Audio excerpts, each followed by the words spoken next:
Olá pessoal, sejam todos bem-vindos a mais uma live do Carro Esporte Clube. Hoje receberemos ele, Ricardo Dilser, ele que é assessor técnico da Fiat Chrysler. E aí galera, Thiago, seja bem-vindo. Muito obrigado, um prazer enorme estar aqui, Thiago, os amigos aí do Carro Esporte Clube. Boa noite a todos. Muito agradecido. Gente, começando essa live, em primeiro lugar, né, sejam todos bem-vindos. Tá, o áudio tá bom aí, galera? Se não tiver, por favor, dá um aviso aqui nos comentários. Eu vou ainda dar outros informes, que é o seguinte, a gente tem um cardzinho com interrogação que você pode mandar a sua pergunta para a gente responder aqui e passar para o nosso convidado. Tem também um aviãozinho que você pode mandar essa live para algum amigo seu que tem interesse nessas marcas que são tão famosas aqui para a gente, né? Fiat, Jeep, Fiat Chrysler, FCA, muita coisa, né? Então, galera, Ricardo, você está me escutando bem? Eu estou escutando bem, Thiago. O pessoal está me escutando? O áudio está ok. Isso aí, gente. Muitas pessoas já mandando aí suas perguntas e vamos lá. Ricardo Dilser, seja realmente bem-vindo. É um prazer para nós aqui do Carro Esporte Clube recebê-lo aqui nesta nossa live que estamos fazendo em todos esses dias de quarentena para levar informação de qualidade para todos os nossos seguidores, nossos ouvintes. Ricardo Dilser, ele é o assessor técnico da Fiat Chrysler no Brasil, na América Latina, por sinal, e ele também já tem bastante anos de experiência, já passou pela Quatro Rodas, teve outras experiências na imprensa, está agora, né, há bastante tempo, um nome muito forte na FCA junto à comunicação. E aí, então, Dilser, gostaria então que você desse essa pequena apresentação aí sua, você começou na FPT, preparando carros, e agora já há um bom tempo está na comunicação da Fiat Chrysler, né? A minha história com a Fiat começa nos anos 2000. Eu tinha sugerido uma proposta de um carro de competição ainda para o Carlos Henrique, o Kaique hoje está na direção da comunicação da Renault, e na época eu era um jornalista e gostava muito de corrida, e mostrei para ele uma proposta de um carro. Na época a Fiat estava trabalhando nos primeiros Maré a Turbo, e eu mostrei para o Kaique, tomei um avião, fui lá para Belo Horizonte, jantei com ele, mostrei uma proposta de um carro que era para as 1000 milhas. Sim. E ele olhou, gostou. Ele falou assim, você já correu de Station Wagon? Eu falei, não, Kaique, ninguém corre de Station Wagon no mundo. Ele falou, não, corre, tem a Volvo, tem não sei o quê. Eu falei, não, mas o carro não é competitivo e tal. E aí eu lembro que o Kaique falou assim, eu topo, vamos fazer, mas você vai correr de perua maréia. Eu falei, cara, como assim correr com perua? E aí nasceu a Maré Turbo, com o adesivo da Garrett, que todo mundo conhece aí. E esse carro participou de 1000 milhas, participou de inúmeras provas de longa duração. Nós até ganhamos os 1000 quilômetros de Brasília com esse carro, e esse carro teve uma história muito legal, porque depois mais jornalistas foram participando desse projeto, né? E daí nasceu uma sementinha que era eu me tornar piloto profissional. Nesse momento eu parti para um outro projeto, uma outra fábrica, do qual eu corri praticamente 6 anos como profissional, e nos anos de 2006, 2007 2008, eu fui campeão brasileiro de Endurance, na época com a General Motors, com a Chevrolet, e a gente corria de Corsa, corria com a picape Montana, e corria também com um Vectra Turbo. E nós chegamos a ter motores lá com 400 cavalos que corriam 10 horas. Foi um aprendizado muito legal. E eu corri com pessoas que eram meus ídolos. Então isso é muito legal na minha carreira.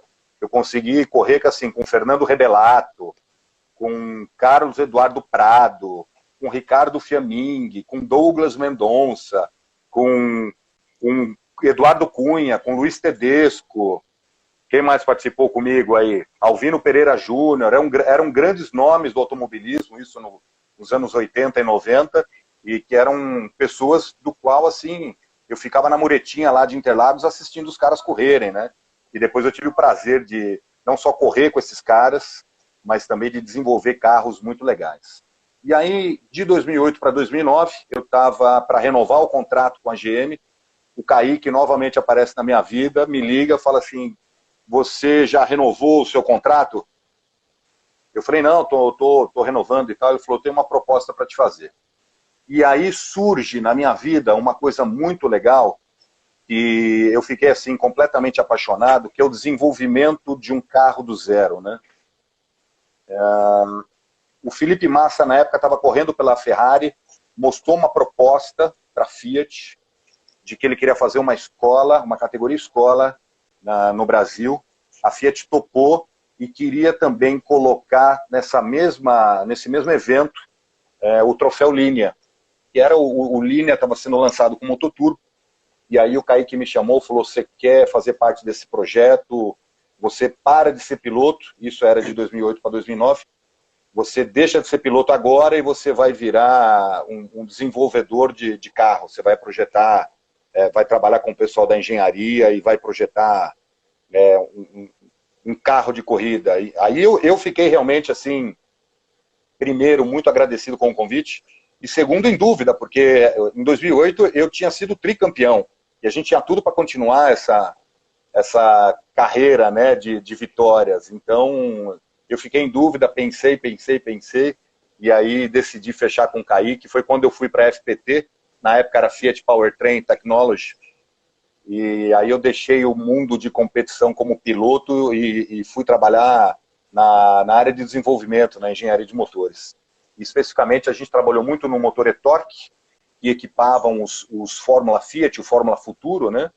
Que era um motor 1.8 aspirado, nós tínhamos aí praticamente 180 cavalos nesse motor, e também trabalhei muito com o T-Jet 1.4. Esse carro a gente chegou a ter motor com 320 cavalos, no motor 1.4 turbo, né? Então foi um desenvolvimento muito bacana, assim, porque você imagina, a gente fazia um carro, eu estava fazendo o powertrain desse carro em Brasília, com o pessoal da Automec, do Zezão, e na época o Juliano Moro estava desenvolvendo o chassi desse mesmo carro em Tarumã. Então eu andava no circuito de Brasília desenvolvendo o powertrain e o Juliano Moro desenvolvendo o chassi lá em Tarumã. E num determinado momento esses carros se juntaram com a mecânica que nós tínhamos feito e com o chassi do Juliano Moro. Nasce o troféu Linea e o cara que ia dar o aval se aquele carro era bom ou não era o Felipe Massa, que era o cara que guiava pela Ferrari. Então você imagina a responsabilidade. Né? Esse projeto foi um sucesso. Foi muito bacana. Foi quando efetivamente eu tive contato com a engenharia, contato com o desenvolvimento, e aí eu comecei a entender as dificuldades e as limitações que você tem, né?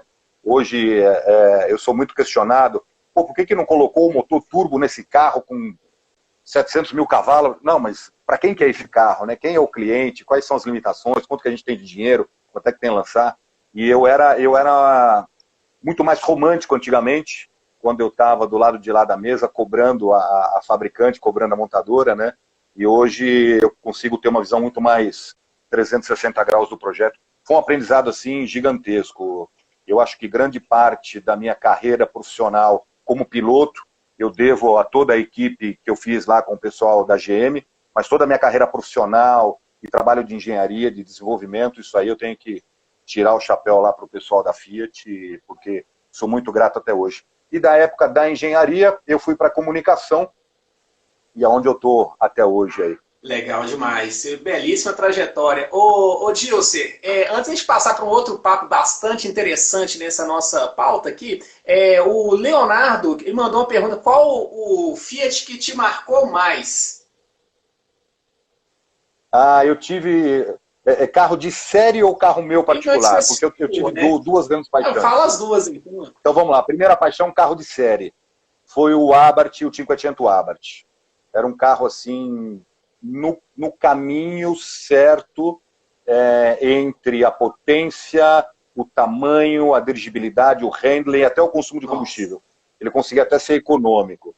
Mas o grande carro que eu fiquei assim, carro meu, particular, foi eu tive 3 Bravo T-Jet nessa época. E eu simplesmente pegava o motor do carro de corrida do Troféu Linea e colocava no meu carro de rua. Então eu tinha um Bravo T-Jet, cheguei a andar com 280 cavalos num carro de rua, e era o carro que, para você ter uma ideia, eu ia e voltava de Belo Horizonte semanalmente com ele. Então, você imagina o quanto eu me diverti com um Bravo T-Jet de 280 cavalos, né? Então foram dois carros muito marcantes na minha vida. O original de fábrica, o Abarth, e esse meu carro particular, que era um Bravo T-Jet bem mexido. Eu já dirigi o Cinquecento Abarth, é um carro maravilhoso. Uma vez vocês mandaram de teste, época era do Vroom, carro muito bom mesmo, né? Motor turbo. E eu já aproveito para saudar aqui também o Marcelo Oliveira, também nosso aqui, sócio aqui do Carro Esporte Clube, e ele manda uma pergunta, o Dilson, já botando um pouco na sinuca de bico, mas é importante, né? A linha T-Jet não faz falta no Argo, não, hein? O Punto, Bravo, carros que marcaram aí para o consumidor, né? Um Argo T-Jet, que maravilha seria, hein? São momentos diferentes, né? Na época que a gente trabalhava o motor T-Jet, a gente trabalhava muito com relação à esportividade, né? O turbo, naquele momento, ele era sinônimo de potência. O turbo, naquele momento, era sinônimo de torque. O turbo, naquele momento, era sinônimo de fun to drive. Era carro para quem gostava de carro para acelerar. E hoje, quando a gente vê essa nova geração de motores turbo, essa nova geração perdeu um pouco o pilar da esportividade pura e simples, né? Aquele soco que dá no banco, aquele turbo lag, que o pessoal reclama, mas todo mundo gosta, né? Todo mundo adora, né? Tomar aquela patada e tal. Então, os motores turbo hoje, eles têm um approach um pouco diferente. Eles fazem parte de todo o processo do downsize, que são motores menores, com muito torque em baixa rotação, e que nem giram muito, né? Nem tem tanta rotação assim, exatamente para não ter tanto atrito interno e não consumir, né? Então, antigamente, a gente não estava muito preocupado com consumo, não. Quem teve maré a turbo aí vai lembrar que não estava nem ligando para o consumo de combustível, queria ter era potência no pé direito, né? Então, a Fiat, ela caminhou muito, e durante muito tempo ela foi a única, né? Além de ter sido a pioneira, ela foi a única nesse segmento da esportividade. Então, assim, desde Uno Turbo, Maréia, Tempra duas portas, se eu ver um hoje na rua turbo, eu me ajoelho, né? E a própria Maréia Weekend Turbo, que eu tive o prazer de correr com esse carro, de ganhar a corrida com ela. Então, hoje, os motores turbos, eles têm uma outra filosofia, né? Eles têm uma relação mais com o consumo de combustível, eles têm uma relação muito mais com relação à emissão, eles têm uma relação com torque em baixa rotação, são motores pequenos, não são nem motores esportivos. A Fiat hoje tem uma fábrica de motores aí em Betim, né, na região metropolitana de Belo Horizonte, que a partir de outubro vai estar disponibilizando para todas as suas marcas Fiat e Jeep. Eu já vou antecipar isso aqui para vocês. Os melhores motores turbo de baixa cilindrada que vão estar no mercado. Então, a partir de outubro, a previsão é a gente começar a ter já o ramp-up na produção desses carros. A fábrica está sendo toda modificada para isso, para receber esses motores turbos. Esses motores vão ser certamente os mais competitivos do mercado brasileiro, e eles vão estar equipando os carros da Fiat e da Jeep já a partir de 2021. Mas eu sonho também com o Argo Turbo, viu? O Marcelo perguntou aí, Marcelo, eu sonho também com o Argo Turbo, ele vai chegar. Vai sim. Dilce, ainda agora nessa linha, você já tocou então num assunto muito importante, quero saber um pouco mais o que as pessoas podem esperar então desses motores turbo, né? Parece que vai ter 1.0 e 1.3 e assim, a Fiat que muitos concorrentes já chegaram primeiro, né? Então, apesar dessa... Eu, na minha opinião, já deveria sim já estar com os motores aí, claro, mas também, por outro lado, já que chega por último, dá para ver o que os concorrentes fizeram, acertaram e já consertar. O que o público espera desses motores? 1.0, 1.3 turbo? Isso, a gente vem com 1.0 de 3 cilindros, ok? Turbo, é muito cedo para a gente falar em números de potência e torque, até porque esses motores ainda estão sendo calibrados com o nosso combustível. Eles já existem na Europa, tá? especificamente com gasolina, a gasolina deles, né, a benzina. Então, tem uma série de mudanças que esses motores estão passando agora para serem alimentados por etanol, ok? E gasolina também, obviamente. Então, vai desde sede de válvula, tratamento, né, dos materiais. Então, ainda é muito cedo para a gente falar de torque e potência. E vamos ter também nessa mesma família o motor 1.3 turbo, ok? E aí 4 cilindros. Eles são parentes, guardadas as suas devidas proporções e guardadas as suas devidas necessidades técnicas e termodinâmicas, mas eles são muito perto, eles são parentes da família Firefly que nós temos hoje, de natural aspiração, né? Eu já andei em alguns protótipos, tá? E posso dizer que são hoje, antes mesmo de serem lançados, referência em motores turbocomprimidos de baixa cilindrada. Que legal.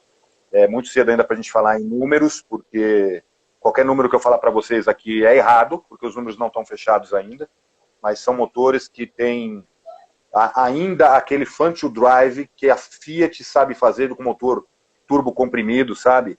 E que eu ainda não vi em nenhum carro da concorrência. Eu não estou querendo dizer que é melhor ou que é pior, mas aquela áurea do motor turbocomprimido, né? Antigamente Fiat, hoje com o chapéu da FCA, eu consigo enxergar nesses motores, ou pelo menos em todos os protótipos que eu já tive a oportunidade de guiar até agora. O Leonardo falou que primeiro vai ter uma briga boa com o TSI, né, com certeza, e ele também perguntou se o coronavírus não está atrasando isso não, né, porque não é só a fábrica, tem os componentes, né, toda aquela questão, né. Já está contornando isso? É uma ótima pergunta. É uma ótima pergunta. A gente está com grande parte da engenharia hoje parada, a produção completamente parada. Obviamente, nós temos que, em primeiro lugar, guardar e fazer com que a segurança e a saúde dos nossos colaboradores venha em primeiro lugar. Segundo, fazer com que esses colaboradores tenham uma condição de manutenção de salário o maior tempo possível que a gente consiga. Que esse cara possa contar com o emprego. Então ele tem que contar com a saúde, tem que contar com o emprego. Em terceiro lugar, de que maneira nós vamos fazer esse retorno dos nossos colaboradores com segurança. E a partir dessas 3 grandes chaves solucionadas, né, a segurança do nosso colaborador, a saúde dele, de que maneira a gente vai fazer com que ele tenha um emprego garantido, e a terceira, como é que ele volta a trabalhar de uma maneira segura, a gente imagina que alguns projetos serão sim impactados, mas importante salientar agora, Thiago, de que os investimentos foram mantidos.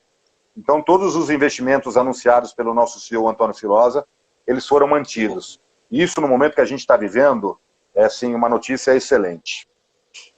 Do ponto de vista prático, o desenvolvimento, o componente, o fornecedor, porque essas dores não são só nossas, né? Não é? Essas dores também são dos fornecedores, eles também estão nesse momento passando por dificuldades. A gente acredita que alguns projetos serão impactados sim, mas não mais do que 2, 3, 4 meses com relação à data prevista de lançamento. Então, em 2021, a gente está trabalhando com força total para que a gente já tenha uma nova linha de motores, tá? Lembrando que a Torque continua, lembrando que Fire Evo continua, lembrando que Firefly continua, mas a nossa perspectiva é de que em 2021 a gente consiga garantir a chegada dessa nova linha de motores e de transmissões também. Produzidos em Betim. Produzidos em Betim, orgulhosamente produzidos em Betim. Bom demais. Aproveito para mandar um salve para o Túlio. Túlio, que é alfista, né, do Alfa Romeo Clube. Túlio, meu amigo Túlio, meu grande amigo Túlio. Um dos homens que mais entende de Alfa. Para vocês terem uma ideia, quando eu tenho dúvida de Alfa, é ele que me socorre. Que bom. Mandar um abraço aqui para o Amintas Vidal, também nosso parceiro do Carro Esporte Clube, inclusive no evento sem dúvida, que anunciou o investimento, ele estava lá com vocês pelo Carro Esporte Clube. Isso. Ele está perguntando 1.3 etanol puro, vai ter isso também, ô Dilce? A gente tem esse projeto, nós temos esse projeto, é um motor de altíssima eficiência, é um motor que rompe muitos paradigmas, que eu não vou poder, obviamente, falar deles aqui. Mas, Aminta, só para você com um açúcar na sua boca aí. Esse motor vai queimar gasolina também, tá? Vai queimar gasolina também. Vai ser um motor, obviamente, todo focado no uso do etanol, altíssima eficiência com etanol, mas ele vai poder também queimar gasolina. Bacana.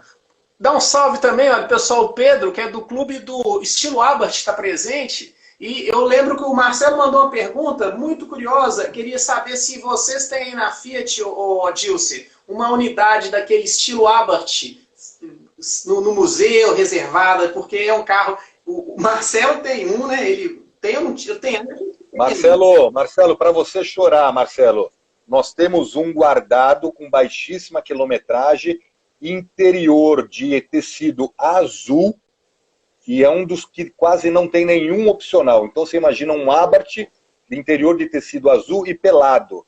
Nós temos esse carro lá, esse carro está guardado. Show de bola. Ô Dilce, coronavírus, a Fiat, a Fiat FCA, foi a Fiat, né? Pelo bom trabalho do marketing, também da comunicação, lançou um vídeo muito bonito, botando a gente pra cima, né? Que é um momento de quarentena, galera, isolamento, tem que todo mundo respeitar as regras das autoridades, mas também pensando nesse futuro. O que a Fiat tem feito? Você já falou, né, que boa parte da produção está parada, né? Imagino que o administrativo teve de home office ou mesmo férias. E o que a Fiat está fazendo aí para colaborar com o pessoal, hein, Dilce? Desde de ajuda em construção, literalmente, em hospitais de campana, né? Nós montamos lá no Clube Fiat, em Betim, nós montamos um hospital de campana para atender os profissionais e atender a comunidade. Nós montamos um outro também na região ali de Goiânia, onde nós temos a fábrica da Jeep, e auxílio na manutenção de respiradores, que muito se falou na construção de respiradores, e isso não é simples assim. Não se vira a chave e fala, vamos parar de fazer carro e vamos construir respirador. Até porque o mundo hoje está nessa demanda, então estão faltando componentes, inclusive para construção, né, de respiradores. Mas a gente está, junto com o pessoal do Senai e outras frentes, dando manutenção. Nós treinamos esses profissionais para darem manutenção nesses respiradores, porque muitos deles estavam sucateados e a gente está retornando com esses respiradores, fazendo eles funcionarem e entregando para os institutos de saúde, como doação de máscara, doação de carro, comodato de veículo, todo tipo de apoio de que nós nos sentimos na obrigação. Porque veja bem, quando nós estamos inseridos numa comunidade, Tiago e os nossos amigos que estão nos assistindo, a fábrica tem um compromisso com essa comunidade, né? A fábrica passa a fazer parte dessa comunidade. E muito mais do que é o emprego gerado, do que é um imposto, a comunidade, de uma maneira, ela é muito afetada pela fábrica de automóveis. Então, nós nos sentimos, nesse momento, como brand, como marca, Fiat, Jeep, Ram, como FCA, a gente se sente na obrigação de retribuir nesse momento tão difícil que a gente está vivendo como sociedade, né?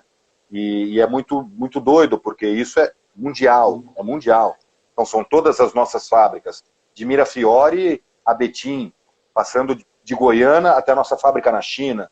Então, tudo que a gente pode fazer hoje para contribuir para que a sociedade tenha o menor impacto possível com relação a esse vírus, e mais importante, que a gente possa sair o mais rápido possível desse momento, a gente está fazendo. Show de bola. Queria mandar um abraço também para o Flávio Verna, do 4x4 Brasil, também um amigo nosso aí. Legal, Verna. Legal você estar aí com a gente. Ainda nesses... Agora eu vou... O Juliano, Juca Alto, perguntando se vai ter a Alfa para o Brasil. Podia ter, hein? Levante, carro maravilhoso, tanta coisa boa da Alfa Romeo, hein, Dilce? A gente tem alguns carros super emblemáticos, mas algumas marcas muito emblemáticas, né?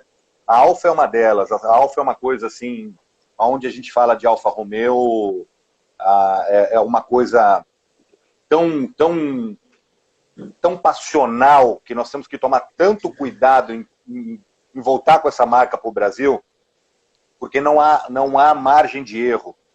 O cliente da Alfa Romeo, ele é o cliente da Alfa Romeo. É diferente isso, né? Então, de que maneira nós vamos tratar esse cliente? Isso eu estou colocando algumas perguntas para a gente entender o contexto. Aonde eu vou vender essa Alfa Romeo? Essa Alfa Romeo não é Fiat. Sim. Essa Alfa Romeo não é Dodge. Essa Alfa Romeo não é Jeep. Ela é uma Alfa. Onde é que eu vou vender ela? Tenho que criar uma rede. Como é que eu vou fazer com relação ao meu treinamento de rede? Porque essa rede não existe Sim. hoje. Né? Então eu tenho que criar a rede, eu tenho que treinar esse colaborador, eu tenho que trazer as peças, eu tenho que colocar uma nova marca no Brasil. Mas acho que a grande pergunta é a seguinte: qual é a nova normalidade que nós vamos estar vivendo pós-Covid-19? Onde que nós vamos estar com o dólar? E se a gente consegue comprar a quantidade de Alfa que o mercado quer comprar, que hoje a gente não sabe qual que é esse tamanho. Eu não sei se nós vamos vender 50 Alfa por mês ou se nós vamos vender 5 mil. A gente não consegue responder isso, né? Então, essas são algumas das perguntas que nós estamos tentando responder internamente para a gente poder falar com Alfa com respeito e com propriedade, né? E com o carinho que a marca merece. E com o carinho que os alfistes merecem, né? Isso é muito importante. Ô, Dilcer, você citou agora dessa questão desse momento pós-pandemia, que todo mundo vai procurar reinventar. O presidente, o Filosa, deu uma entrevista muito boa para o Estadão, a respeito até que a Fiat contratou até alguns antropólogos para estudar como é que vai ser esse brasileiro, esse mercado pós-pandemia.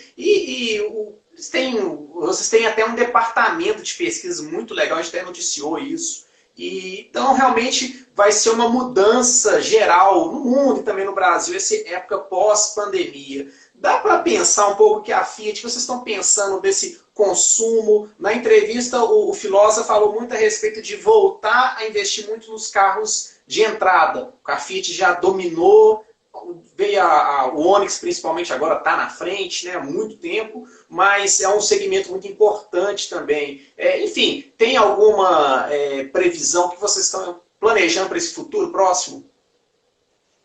A FCA trabalha com muitas marcas e ela aprende muito com isso, né? É uma marca global, então a gente olha muito o que está acontecendo na China hoje, por exemplo. Algumas lojas, para vocês terem ideia, quando começou a diminuir a restrição do isolamento, essas lojas não conseguiam atender o público, porque a demanda estava tão reprimida que elas não tinham produtos para atender esse público que estava voltando. Obviamente o carro é uma compra muito diferente disso. Não é que relaxando o distanciamento as concessionárias vão estar cheias, embora a gente queira muito isso, mas isso não vai acontecer. O carro é uma compra que no passar dos anos está deixando de ser emocional, emotiva, para ser uma compra racional. Mas olha só, o pós-Covid que a gente vai vivenciar agora traz muitas oportunidades. Uma delas é o medo que a população vai ter das aglomerações. Sim. Então, eu vou andar de metrô, eu vou andar de trem, ou eu vou alugar um carro, ou eu vou comprar um carro, ou eu vou... Então, como é que essa relação pós-Covid vai mudar o jeito do cliente se relacionar com o automóvel? Eu não estou falando dos apaixonados, Sim. não. É daquele cara que precisa se locomover. Essa é uma pergunta. Segunda pergunta, como é que a gente vai fazer a gestão do nosso tempo, né? Porque hoje está todo mundo brincando, que saudade que eu estou do trânsito da Antônio Carlos, que saudade que eu estou com o trânsito da Berrini, que saudade que eu estou com o trânsito da 23 de maio. Eu quero tanto voltar à minha normalidade. Eu vou adiantar uma coisa para vocês. A normalidade que nós tínhamos antes do Covid, ela não existe mais. Ela vai ser uma nova normalidade. Então a FCA está escutando todas as fontes que nós temos, governamentais, os nossos colegas fora do Brasil, o que está acontecendo nos outros países, antropólogos. Estamos fazendo essa discussão com várias áreas de comunicação, com estrategistas de marketing. Qual vai ser a relação do cliente pós-Covid com tudo? Com comida, com automóvel, com o seu chefe. A gente descobriu que hoje o home office funciona, Sim. gente. Funciona. A gente descobriu que não precisa ficar preso no trânsito 1 hora para ir e 1 hora para voltar para você ir para o seu trabalho. Claro que você vai ter que ir para o seu trabalho, claro que você vai precisar do automóvel, mas ao invés de 1 dia de home office, eu posso fazer 3, eu posso fazer 2. Eu posso reunir com o meu time, eu posso reunir com o meu chefe, pelo computador, pelo telefone. Nós estamos aqui agora, ao vivo, batendo papo. A galera está assistindo a gente, está interagindo, está perguntando. Então, de fato, e aí vamos tentar olhar o copo meio cheio, né? O que a gente consegue carregar de bom com essa história do Covid? Porque de mal a gente sabe. E a gente está sofrendo isso na pele. A gente está perdendo amigos, a gente está perdendo conhecidos. Isso está impactando todo o nosso sistema de saúde. Estamos num momento dificílimo como humanidade, como sociedade. Mas vamos tentar entender o copo cheio. Como é que nós vamos sair dessa pandemia como clientes? Como é que vai ser a relação? Pra vocês terem uma ideia, gente, eu estou lavando louça. Estou com 48 anos de idade, nunca lavei louça na vida, e te falo hoje, eu lavo uma louça que vocês não fazem ideia, bicho. Então, assim, curti um café da manhã com a minha esposa. Eu nunca conseguia. Eu pegava um pão, um café, dava um beijo nela, saía correndo porque eu estava atrasado. Qual que é essa nossa relação com o tempo, né? Por que eu estou atrasado? Porque eu preciso de uma reunião com o meu chefe. Katsu, liga para ele. Põe ele numa videoconferência. Você vai sair derrubando o café na camisa. Então, qual que é essa nossa nova relação, né? Então, a gente está trabalhando muito nisso nesse momento agora, para que a gente possa sair fortalecido e que a gente possa sair entendendo melhor o nosso cliente. Que pode ser que o nosso cliente também, Thiago, seja um cara que jamais pensou em ter automóvel na vida. E que agora o automóvel pode ser, para ele, uma solução, pode ser uma saída. Assim como vários, hoje, usuários de aplicativos e que trabalham com aplicativo, que nunca pensou em ter um automóvel, hoje o cara tem um carro, porque ele depende daquele carro para trabalhar.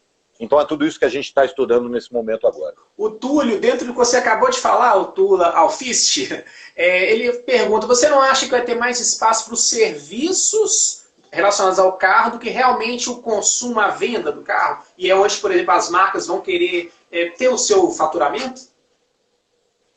Sim. Hoje não basta e não pode, e quem fica preso a isso, a tão somente vender automóvel, vai desaparecer. Tá? A venda do automóvel hoje, ela não é rentável, em determinados modelos ela não é rentável mesmo, então nós temos que agregar quais são os serviços, porque hoje, assim, eu assisti a última live lá do Bitu, né?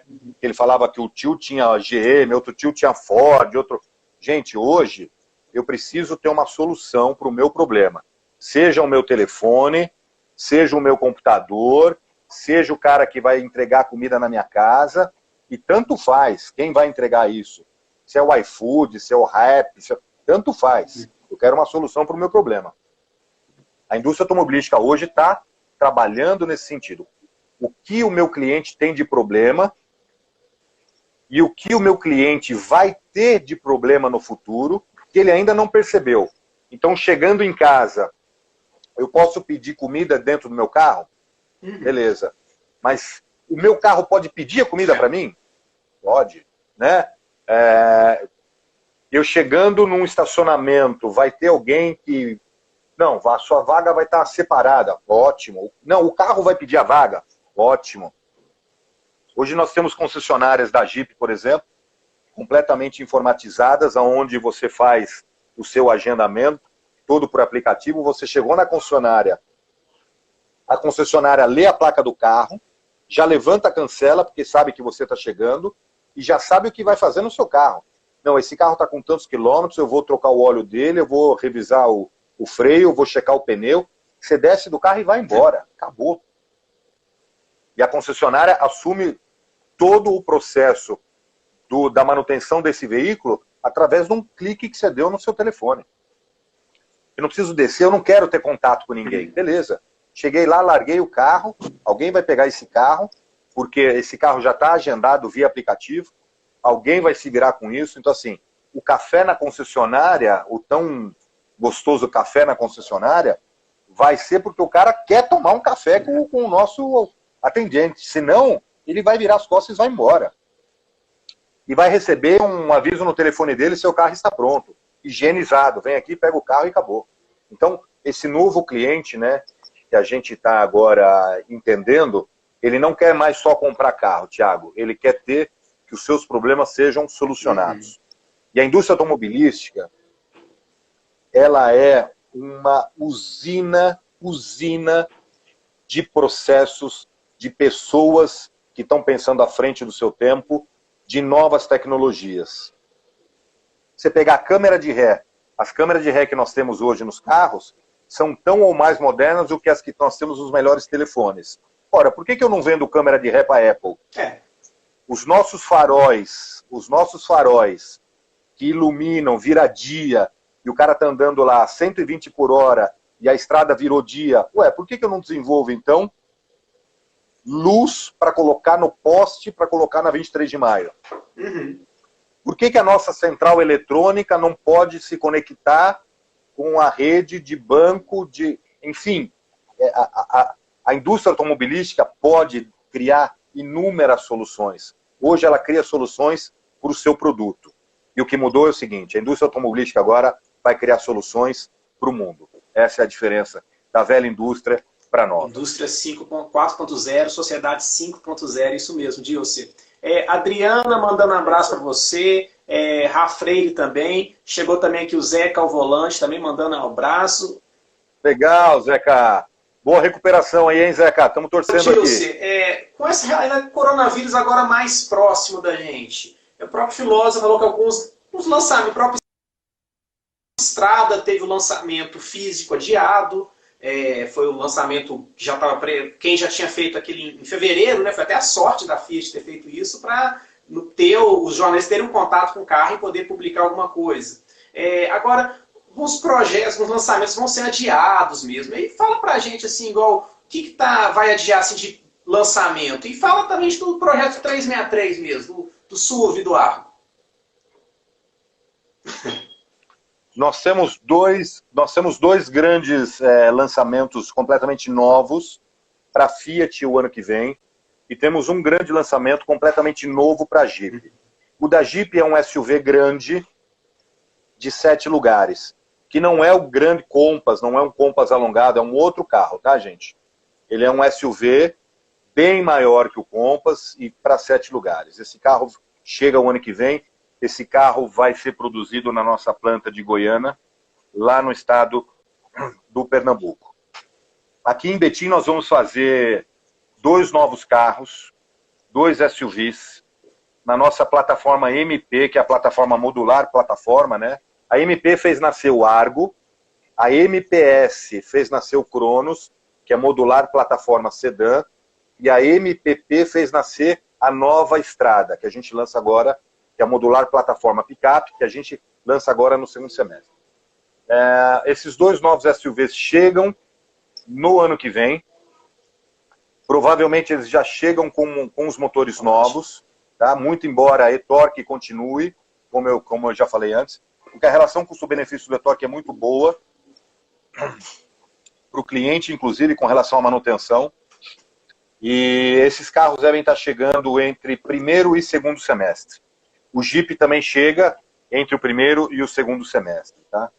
Isso é o que eu posso falar deles agora, nesse momento. Não mais do que isso. Não mais que isso, Dilce, mas o Nivus está aí, né? É o SUV do Polo, o 363 SUV do Argo. Então, assim, concorrentes diretos. Muita coisa já foi revelada, né? O carro chega antes, vocês terão a possibilidade de comprar, de analisar, desmontar ele, montar de novo, ver tudo, né? Mas aí, como é que vai ser essa briga? 363, Nivus, vai encarar de igual para igual, assim, o cliente Fiat pode aguardar um pouco? A nossa ideia é ter uma oferta de produtos, e a Fiat faz isso muito bem, para quem acompanha a nossa história sabe muito bem, né? A gente tem uma oferta de produtos que permeie várias camadas da sociedade. E aí eu inicio isso com Argo, né? com Mob, desculpa, e vou até uma Toro Ultra, que custa mais de 150 mil reais. Esses novos carros preenchem exatamente as lacunas que hoje nós não estamos presentes. E que, partindo de um projeto completamente novo e baseado com novas mecânicas, plataformas distintas para eles, né, que são plataformas nascidas para serem SUVs, assim como a plataforma da Estrada nasceu para ser de uma picape, a gente acredita que nós vamos estar num nível muito competitivo com relação ao restante da concorrência. Mas eu acho que, e não quero vender o peixe aqui de uma maneira desnecessária nem supérflua, Sim. mas o nosso grande diferencial, primeiro, é a nossa rede, é uma rede muito engajada. O cara, quando tem uma concessionária Fiat, foi do avô, foi do pai, está com ele, e ele tem tesão em vender Fiat, é uma coisa muito, muito interessante, assim. Nós temos uma outra grande vantagem, e não só os nossos concessionários, que são os designs. Então você olha o nosso carro e fala, meu, os caras acertaram a mão. O carro realmente é bonito, né?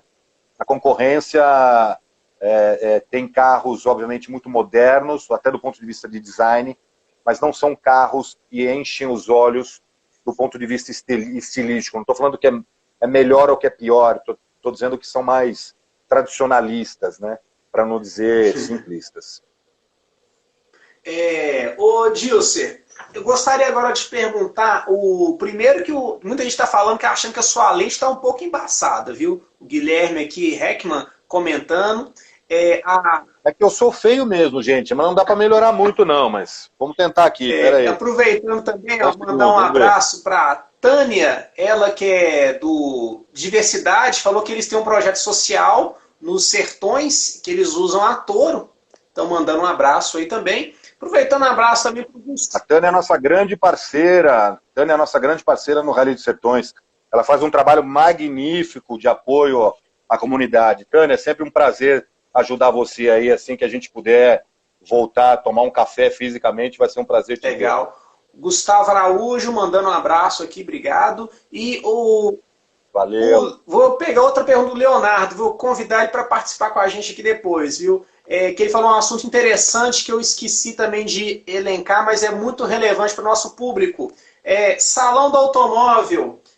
A Fiat era uma das fiadoras do salão que foi cancelado esse ano, foi para o ano que vem, antes da pandemia, porque estava tendo uma debandada geral, mas a Fiat era uma das que estava mantendo ainda, né, era o esteio, né, do salão do automóvel. Como é que vocês estão vendo isso? Vão continuar investindo em salões, pensar em outras possibilidades que as marcas têm alegado é isso? É muito caro, né, um salão, mas então...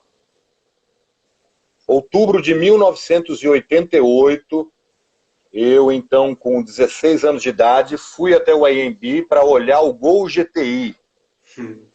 Então, peguei o meu ônibus, meu metrô, fui lá, moleque, fiquei babando no Gol GTI. O Gol GTI, ele não existia até então, aquele momento. Ele só passou a existir na minha vida quando eu olhei ele lá no Salão do Automóvel e quando depois eu comprei as revistas, né? Todas elas, Oficina Mecânica, Autosport, 4 rodas, Motor 3, e viu lá o Gol GTI, né? Então até então ele não existia na minha vida. Hoje, será que eu teria a mesma experiência que eu tive em 1988 com o Gol GTI? Né? Essa é a primeira pergunta. Segunda pergunta, nós precisamos, mais do que mostrar as novidades no salão, que talvez não faça sentido, mas é legal você ter uma novidade no salão, como a gente mostrou a Fastback, né, que foi o primeiro ensaio dos novos SUVs que a gente está projetando agora.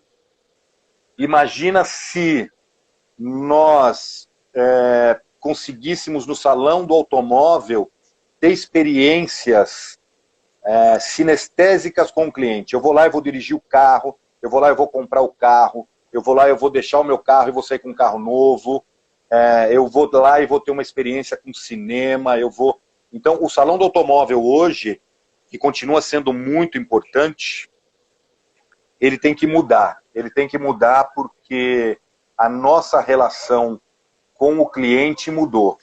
Então, nós temos que ter novas experiências, o cliente tem que saber se o nosso carro é melhor ou pior que o do concorrente, não só através de uma ficha técnica.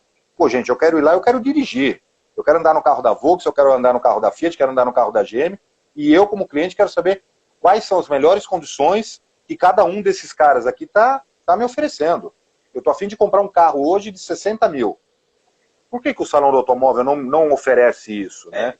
Então, eu acredito que o Salão do Automóvel não vai desaparecer, mas ele vai ter que mudar para continuar vivo.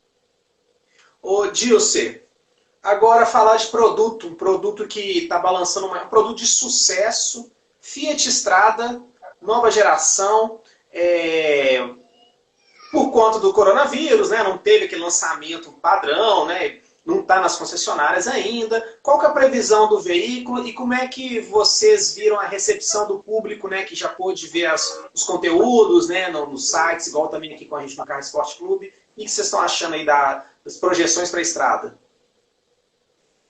Eu acho que a estrada ela vai entrar para a história, e não pelo fato dela, em vários momentos, vender mais do que a concorrência somada, não pelo fato dela ser líder há tanto tempo, não pelo fato dela ter mais de 50% de share durante muitos meses, mas pelo fato de que foi um carro que nós, exatamente no meio do planejamento de lançamento do carro, tinha um vírus no meio do caminho, né?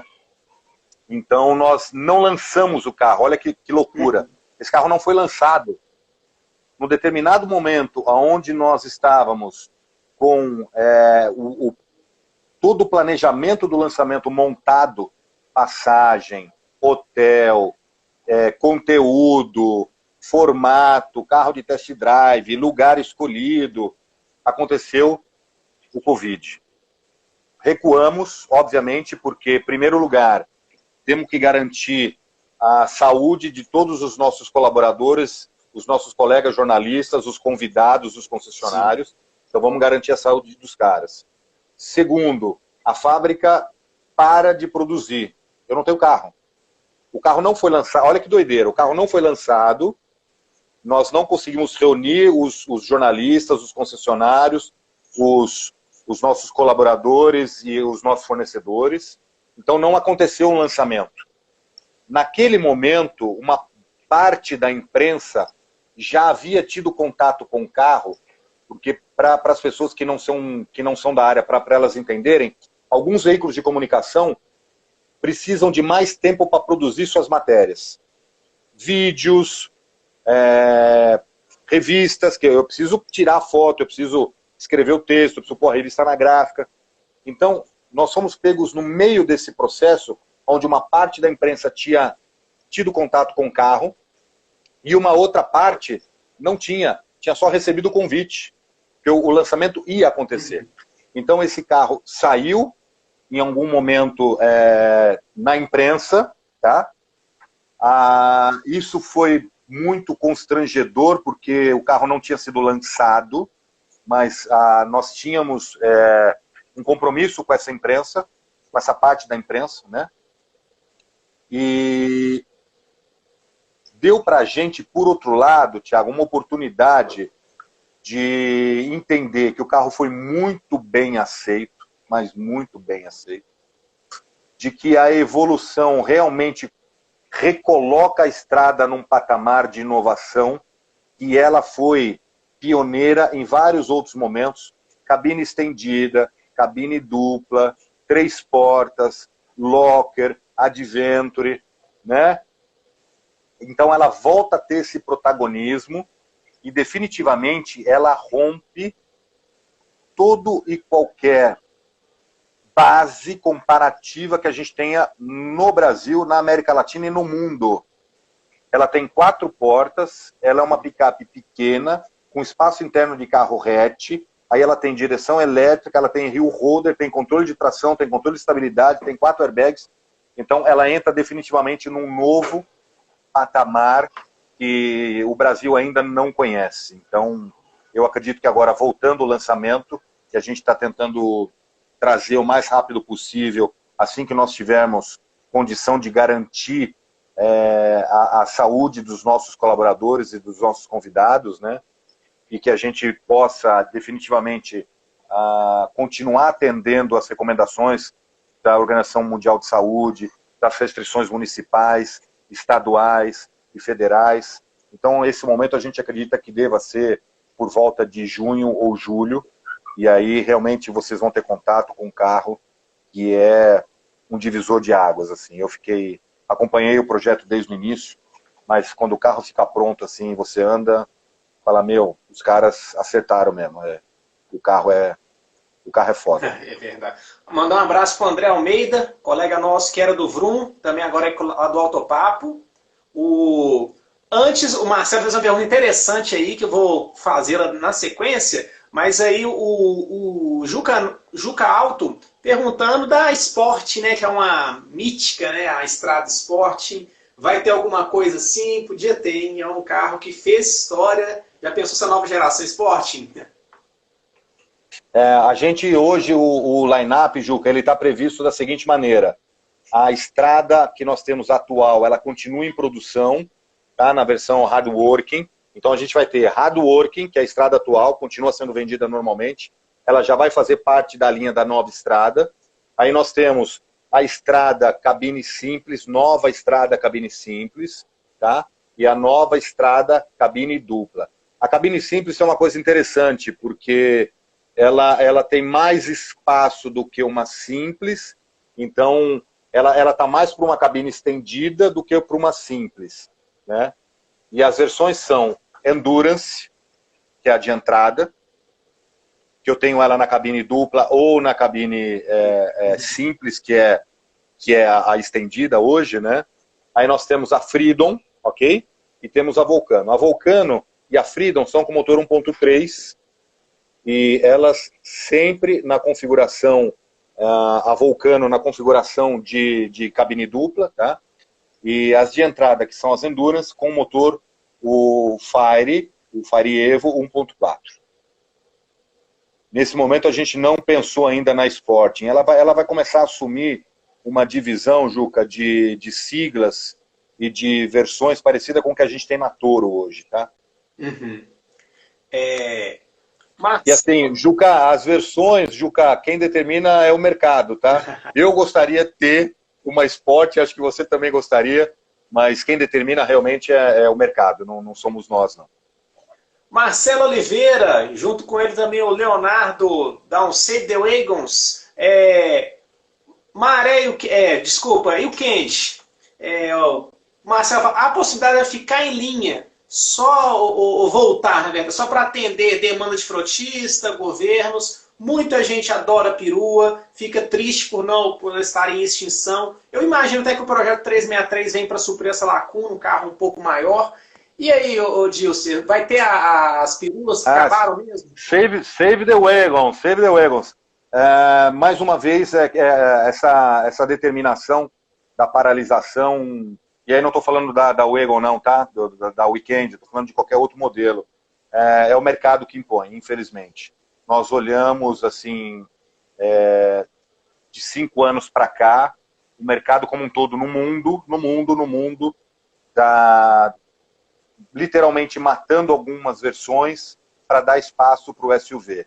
Então, assim, quando você olha o vizinho, quando você olha um parente, quando você olha o cunhado, você vai ver que os SUVs estão, assim, fazendo parte de uma paisagem que há 5 anos atrás não fazia. Você vê o sucesso da Jeep. Para vocês terem uma ideia de quando a Jeep entrou no mercado e a fábrica lá em Goiânia completou 5 anos, essa semana, em 5 anos, hoje nós temos uma frota circulante de Jeep no Brasil de quase 500 mil de veículos. São 450 mil Jeeps desde que a fábrica foi inaugurada em 2015. Então, nossa frota circulante hoje de carro Jeep são 450 mil carros.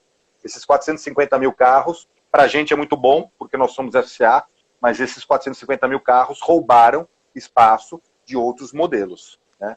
Então é um ajuste de mercado, assim como a gente consumia muito sedã e muito hatch nos anos 80 e 90, hoje a gente tem um cenário diferente, né? Então... Mas as Wagons estão no meu coração, mas essa determinação de parar realmente é o mercado que impõe. Infelizmente, né, é isso. E também, gente, a gente está quase chegando ao final dessa live. Gostaria já de antecedência agradecer, Dilson, por essa conversa muito boa. Acho que a gente vai ter que marcar outra, viu, Dilson? Porque tem muito assunto, muita pergunta. Foi um prazer, quando quiser. Eu gostaria de passar a bola para você, para a gente dar esse encerramento. E o Zeca, ele deu uma pergunta bem interessante, só que ele jogou um pouco nesse que é o atual. Eu pergunto um pouco do futuro e jogo a bola para você, né? Que a Fiat e a Jeep têm modelos clássicos, Uno, Palio, o Jeep começa do Willys antigo, o próprio Renegade já se consolida como um carro icônico nosso aqui. Então ele vê essa renovação do brand. O que é o conceito da Fiat FCA agora para o 2020, 2021, né, desse nova Fiat? Como é que está esse projeto, esse branding da Fiat? E aí já passa a bola para você dar o seu encaminhamento aí para a gente encerrar a nossa live. A FCA ela tem uma grande vantagem tecnológica e mercadológica. Ela é dona de vários brands, né? Então eu posso fazer carro hatch, eu posso fazer carro esportivo, eu posso fazer SUV, e eu vou colocando os brands nesses carros, né? Isso é uma coisa importante.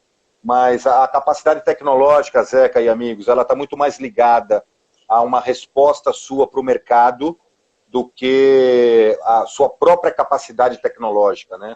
Vamos fazer um carro a jato, se o mercado quiser. Não somos nós que vamos determinar isso, né? A capacidade nós temos. Vamos fazer carro elétrico? Se o mercado quiser, por que não, né? Mas a capacidade tecnológica de uma montadora, Zeca e amigos, ela está intrinsecamente ligada a atender o que o mercado está apontando. A fábrica não é uma instituição de caridade, ela é uma empresa, ela precisa gerar receita, e ela gera receita através dessa tendência do mercado. E como eu já falei antes, né, é muito mais hoje do que vender somente automóveis. É verdade. É um estilo que tem, igual um pouco que a Harley Davidson, por exemplo, né, uma concorrência tem, é isso, é um estilo de vida. Então as marcas têm que ir para isso e agregando várias coisas, né, Dilson? Exatamente. Roupa, turismo, né? E no caso do carro, como eu falei, ilimitado, né? A gente pode vender desde energia elétrica, de luz, até infotainment e vamos embora, né? É isso aí.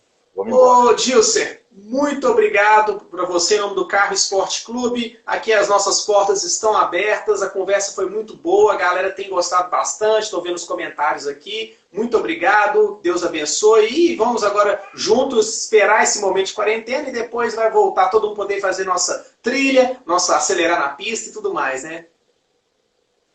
Legal. Thiago, obrigado pela oportunidade, é um prazer estar com os amigos aqui do Carro Esporte Clube. E assim, à disposição. Vamos montar a agenda. Quero voltar, foi um prazer, muito bacana. Pena que uma hora nunca foi tão rápido na minha vida.